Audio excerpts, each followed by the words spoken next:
Salut les geeks, c'est Adrien, j'espère que vous allez bien les amis. Aujourd'hui je vous emmène au quartier général de Lego. On est ici au Danemark, on est dans ce qu'on appelle le campus Lego. C'est ici que sont designés, créés tous les Lego. Et alors même qu'on est dans l'accueil, dans la réception, il y a des Lego partout ici. Et même derrière le bureau des standardistes, il y a un Lego géant. On pourrait croire que c'est fait avec des briques, mais pas du tout. Regardez, je voulais jeter un petit coup d'œil. En fait, ce sont des milliers de petits personnages. Alors là les geeks, c'est vraiment super cool. Je suis au musée Lego qui retrace forcément toute l'histoire de Lego. Et j'ai appris tellement de choses que j'ai plein de petites anecdotes à vous donner. Commençons par le commencement, à savoir cet homme, c'est le créateur de Lego. Mais avant de faire des jouets, en fait, monsieur Lego travaillait dans le bois. Il y a ses anciens outils qui sont là, etc. Il fabriquait des maisons, des meubles, tout ça. Mais patatras, son entreprise fait faillite dans les années 30 et pour vivre, monsieur décide de faire ses premiers jouets et forcément, ils étaient en bois. Là, vous pouvez voir, c'est tous des objets des années 30 qu'il a créé lui-même. Et d'ailleurs, il faut savoir que le nom Lego vient de Legdot, c'est du danois, ça veut dire bien joué. Les années passent, les jouets marchent plutôt bien et donc monsieur Lego, il se dit quoi? Il se dit on va acheter une machine qui va nous permettre de produire plus de jouets. Et des jouets en bois, ils en font plein. Tout atteint d'animaux mobiles, des poules, des canards et des chiens. Tout ce qui va être bus, voiture, train. Regardez, c'est vachement bizarre de voir marqué Lego sur un vieux jouet en bois. Et à l'époque, on était vraiment loin encore des briques. Elles n'existaient pas encore. Tous ces jouets-là, c'est des modèles qui ont été faits à la fin des années 30 et au début des années 40. Et après, c'est passé quelque chose de très important. On avance dans le temps et on arrive en 1947 et on a ça. Qu'est-ce que ça peut bien être selon vous, cette machine qui a complètement changé Lego? C'est un... En fait, je connais pas vraiment son nom, c'est un moule pour le plastique. À l'époque, c'était pas encore très récurrent de travailler le plastique, surtout pour des jouets. Et ils ont décidé d'investir là-dedans. On peut voir d'ailleurs des modèles de petits ours. Et voici les premiers jouets qu'ils faisaient, c'était des petits ours sur des avions. Ça en fait pas mal des infos les geeks, on est passé par le bois, le jouet, l'arrivée du plastique, mais elles sont où les briques? Les briques, elles arrivent en 1949. Premier modèle, première boîte, c'était celle-ci. Faut savoir que c'était les enfants de monsieur Lego qui étaient utilisés sur la boîte. Et voici à quoi ressemblait la première maison. Ici, il y a tout un set en fait de Lego qui date des années 50. Et à première vue, ça semble pas tellement différent de ce qu'on connaît maintenant. On a toujours le même principe de briques à imbriquer, des petites constructions à faire. D'ailleurs, on peut remarquer que les personnages et les voitures de Lego étaient très différents à l'époque puisqu'ils n'étaient pas encore faits en briques. Il y a quand même une chose qui était vraiment différente dans les briques de l'époque et qui a vraiment changé le Lego. Je vais vous montrer. Regardez, ici, on a des briques qui ont plus de 50 ans et ici, c'est des toutes neuves. D'ailleurs, ce qui est drôle, c'est que, regardez, on peut quand même les imbriquer et ça fonctionne toujours aussi bien. À l'époque, les briques, elles étaient creuses. Alors que maintenant, elles ont des tubes à l'intérieur. Et si vous voulez voir à quoi ça sert, quelle est la grosse différence, je peux lever le truc avec les tubes, ça bouge pas. Et avec les anciennes, vu qu'il n'y avait pas les tubes, on les secouait et les trucs avaient tendance à tomber. Bon là, j'ai triché. Ce simple petit système, ça permettait de faire des constructions beaucoup plus grandes et plus solides. Et on va encore avancer dans le temps, les geeks. Quelque chose qui va peut-être un peu plus nous parler. Ça ressemble un peu plus à ce qu'on connaît nous actuellement. Dans les années 60, l'entreprise Lego, elle a pris feu. Elle fabriquait encore des jouets en bois à l'époque. Elle s'est dit, vas-y, on est saoulé, on arrête, on va faire que du plastique. Du coup, ils se sont vraiment mis à fond sur les Lego qu'on connaît. Et dans les années 60, ils vont créer un truc qui va bouleverser leur vie. Ça paraît rien, mais ça, c'est la toute première roue qui a créé Lego. Putain, merde, on n'a pas le droit de toucher. Du coup, les constructions Lego qui étaient surtout des bâtiments et qui étaient immobiles, sont devenus aussi des véhicules qu'on pouvait déplacer et vraiment plus jouer avec. On pouvait faire des trains, des petits camions de pompiers, tout ce qu'on veut. Mais il manque encore un truc super important, les geeks, c'est les personnages. Regardez les premiers modèles de personnages, comment ils étaient beaucoup plus gros et imposants que ceux de maintenant. Alors on pouvait déjà les clipser et les mettre par exemple la mamie dans une voiture de course. On n'a pas le droit de les toucher, je veux vraiment me faire engueuler. Et avec l'arrivée des roues et des personnages, on a vraiment pu jouer au Lego et faire du roleplay avec. Et là les geeks, on va arriver vers quelque chose qui me touche énormément. En fait si vous voulez, dans le centre Lego ici, il y a un petit peu de tout, hein. C'est vraiment très grand, mais j'ai trouvé mon bonheur juste ici. Peut-être que vous, ça va pas vous toucher, mais ça, c'était les tout premiers Lego qu'on m'a offert. Enfin, les plus anciens dont je me souvienne. J'avais ce personnage-là, j'avais ce clown-là, j'avais l'éléphant. C'est aussi pour ça que je vous emmène avec moi aujourd'hui. C'est parce que pour moi, c'est vraiment des souvenirs d'enfance. Et je pense que peu importe votre âge, on a tous connu les Lego. Et même nos petits frères, nos petites sœurs ou nos futurs enfants, ils vont connaître Lego. On arrive dans les années 90, les geeks. Les Lego se développent de plus en plus. Arrivent plein de personnages tels qu'on les connaît désormais. C'est encore plus réaliste, des villes à construire, des métiers. Ce qui se passe dans les années 90, c'est que les Lego se vendent un petit peu moins. Bah oui, on se met à jouer aux jeux vidéo, c'est normal. Alors l'idée de Lego, ça va être de créer les premières licences. Par exemple la licence Star Wars. Et on est dans un super endroit où il n'y a que des Star Wars. Regardez-moi ça, osez me dire que vous avez pas envie de les collectionner là tout d'un coup. Regardez le yoga, il est vachement grand, c'est énorme. Il y a même des véhicules que j'avais jamais vus en magasin. Et il y en a même des beaucoup plus grands qu'on aimerait bien avoir. Et Lego a continué à évoluer.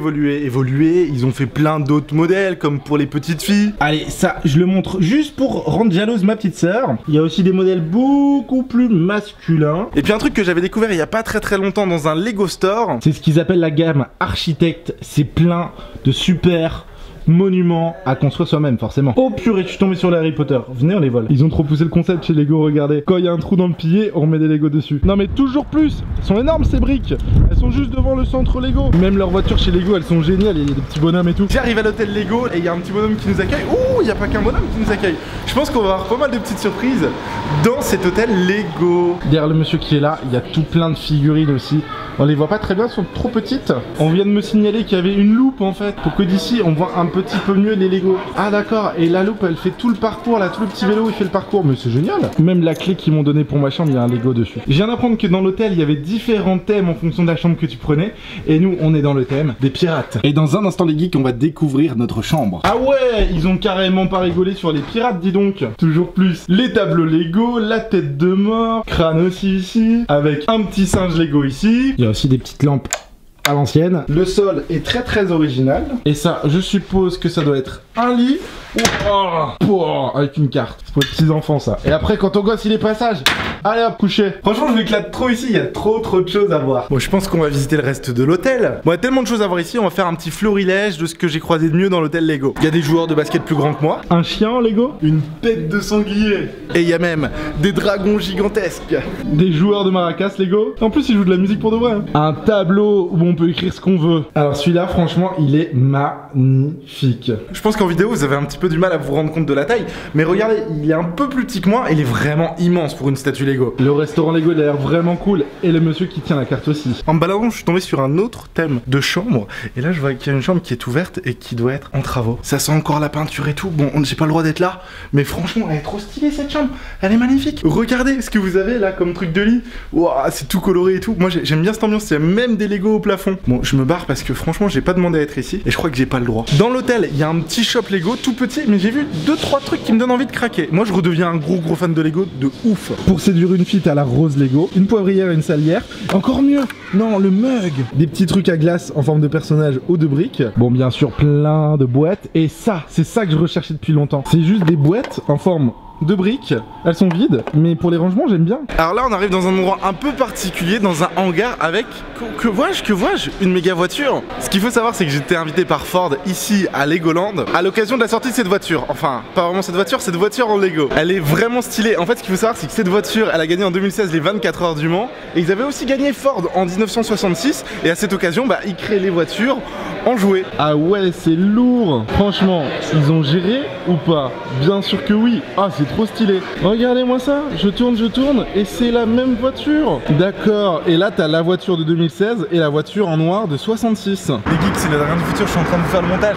J'ai oublié de vous dire un truc super important. Avant de partir, ils m'ont offert la boîte. Du coup, j'ai décidé de vous la faire gagner sur Twitter. C'est très simple, vous avez le lien de mon tweet dans la description. Il suffit de me follow sur Twitter et de RT le tweet du concours. Bonne chance à tous les participants et je vous laisse kiffer la vidéo. Bon, alors là les geeks, je vais pas avoir beaucoup de temps parce qu'il y a un gros enjeu. On va devoir tous construire une voiture. Et en fonction de notre rapidité et d'une petite course qu'on va faire ensuite, on va pouvoir gagner les Ford GT, bronze, argent ou or. Bon, pendant qu'ils sont en train de faire leur personnage, moi je vais être stratégique, je vais commencer par ma voiture. Ok, ils nous ont donné les instructions de montage. Oh, il y a quand même pas mal de feuilles là. Ok, c'est plus ou moins trié, on commence. J'ai terminé ma voiture en 32 minutes les amis, et il y en a plein qui n'ont pas terminé, et en fait tous les scores ils sont notés sur ce tableau. Et le plus rapide, il a mis 7 minutes 30, c'est Greg, mais vous voyez, il est disqualifié parce que Greg c'est lui, c'est le designer des Lego et c'est un professionnel. You are a professional. Yeah, I cheated a little bit. C'est la deuxième partie de la compétition les geeks. On va sûrement casser notre voiture puisqu'on va devoir faire ce parcours. Le principe c'est d'envoyer notre voiture dans le cercle qui sera éloigné de plus en plus et il faut gagner un maximum de points. Please don't worry about your cars.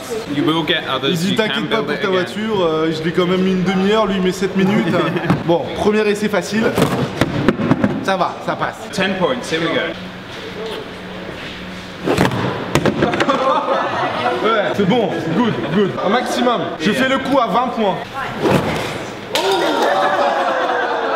Ok, je vais pouvoir le reconstruire parce que j'ai raté, j'étais trop chaud. Ok, ça, c'est la dégoûtance. Ils vont annoncer les gagnants du concours. Ouh, j'ai eu la seconde place. Je suis content. Merci, ça fait plaisir. Merci. Waouh, super. Trop cool. Elle est trop belle. Alors là les geeks, on arrive à l'usine et on va voir un petit peu comment sont fabriqués les Lego, parce que c'est le truc que je voulais vraiment le plus voir. Alors il faut mettre le petit gilet de sécurité, c'est obligatoire, et aussi des chaussures de sécurité. Peut-être qu'on risque notre vie aujourd'hui les geeks. Je sais pas si vous vous rendez compte, mais c'est quand même vachement grand comme usine, hein. Faut savoir que dans cette usine ils font que des briques, ils en font 10 à 20 millions par jour. Et la matière première c'est du plastique. Et ça se présente comme ceci, sous forme de granulés. Alors là vous allez me dire oui mais c'est pas de la même couleur, c'est normal. Parce qu'en fait on n'a pas le droit de mettre nos mains dans les vrais granulés qui seront utilisés, parce que si je mets ma main dans un sac de granulés bleus et après dans un sac de granulés rouges, et bah s'il y a une petite miette de bleu que je fais traîner, et bah ils sont obligés de jeter le sac entier. Et c'est des sacs de 900 kg quand même. Je les ai vus tout à l'heure, ils sont énormes. Et j'ai oublié de vous dire que les briques qu'ils fabriquent ici, ils les font dans 60 couleurs et ils ont 3600 designs différents, c'est énorme. Et là les geeks, ça va être la meilleure partie. Laissez-moi vous faire rentrer dans l'usine et c'est du lourd. Ça sent le plastique fondu. Ici il y a beaucoup de bruit, beaucoup de machines. J'ai vachement peur de faire une bêtise. Je vais vous montrer un petit peu comment fonctionne une machine, vous allez voir, c'est super sympa. Toute cette machine là, elle doit produire juste un truc, c'est ça. Première chose, on a les granulés qui sont ici, ils vont monter dans le tuyau, ils vont être chauffés à plus de 200 degrés. Ils font leur petit parcours et ils arrivent ici, dans les tuyaux gris à l'état liquide, dans les moules, et voilà. Une fois que le moule se referme, on a un tuyau noir qui est plein d'eau froide, qui va refroidir les pièces pendant quelques secondes. Et vous allez voir que les pièces qui sont prêtes, elles tombent, voilà. Ensuite, toutes les pièces arrivent ici dans cette box.